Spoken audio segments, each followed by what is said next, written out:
Assalamualaikum warahmatullahi wabarakatuh. Perkenalkan, nama saya Rahayu dari kelas 12 IPS 2. Di kesempatan kali ini, saya akan menjelaskan tentang catfishing. Nah, apa sih catfishing itu? Nah, catfishing itu adalah perilaku atau kegiatan seseorang yang memalsukan identitasnya menggunakan identitas orang lain yang bahkan mungkin dia sendiri pun tidak kenal identitas yang dia pakai itu identitas siapa. Nah, faktor yang menyebabkan seseorang melakukan ini biasanya karena faktor ekonomi, yaitu karena mereka kekurangan uang atau kekurangan kebanyakan dalam bentuk uang. Nah, sehingga mereka menipu orang-orang yang sekiranya mudah untuk mereka tipu menggunakan identitas palsu ini. Nah, target mereka sendiri biasanya adalah remaja-remaja yang masih berusia belasan tahun, yang masih labil dan masih mudah untuk dirayu karena mereka masih polos dan mereka mudah terbawa oleh rayuan dan bujuk dari pelaku catfishing ini. Nah, saya juga akan menyebutkan, memberitahu salah satu contoh kasus yang terjadi di kota New York. Nah, di kota New York ada seorang remaja laki-laki bernama Riley Basford yang baru berusia 16 tahun dan dia duduk di kelas 1 SMA. Nah, lalu dia berkenalan dengan seorang wanita di Facebook. Lalu dia berkenalan dengan seorang wanita cantik di Facebook yang bernama Megan, yang mengaku bahwa dia itu sedang berkuliah di salah satu universitas ternama di kota New York itu juga. Nah, karena si Riley ini adalah remaja labil yang mudah terbawa oleh arus, akhirnya dia dengan mudah langsung mau berkenalan dan langsung pendekatan dengan si Megan ini melalui media Facebook itu.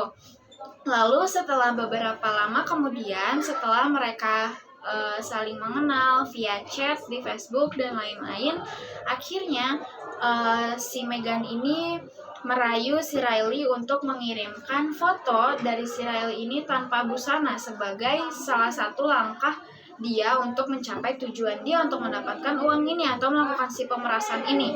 Nah, lalu setelah dirayu sedemikian rupa, si Riley ini pun dengan mudahnya terayu karena dia masih polos dan akhirnya dia menuruti permintaan si Megan.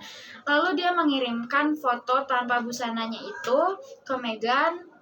Lalu berselang beberapa hari kemudian, mungkin Megan ini menunggu waktu yang tepat, lalu dia bilang pada si Riley untuk lebih ke mengancam ya, sebenarnya dia itu bilang untuk mengirimkan dia sejumlah uang yaitu sebesar 3.500 US dollar, atau jika dia tidak mengirimkan sejumlah uang tersebut, si Megan ini akan menyebarkan fotonya itu.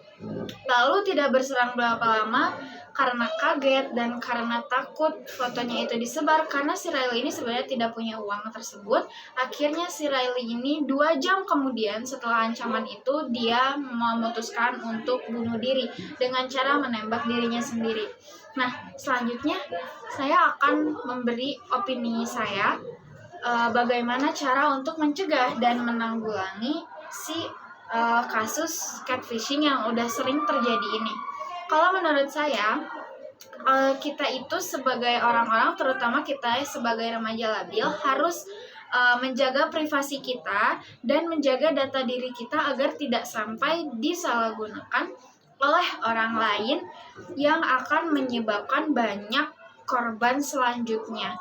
Kita juga harus benar-benar menjaga diri, kita harus memilah dan memilih mana yang baik dan mana yang buruk di internet, karena internet itu sangat luas, jadi kita benar-benar harus hati-hati dalam menggunakan media sosial atau internet yang sudah ada. Kita harus menggunakan itu dengan sebaik-baiknya dan jangan menyalahgunakan itu. Bahkan jangan sampai kita malah menjadi si pelaku catfishing itu, karena itu juga salah satu kejahatan kriminal melalui daring atau online ya.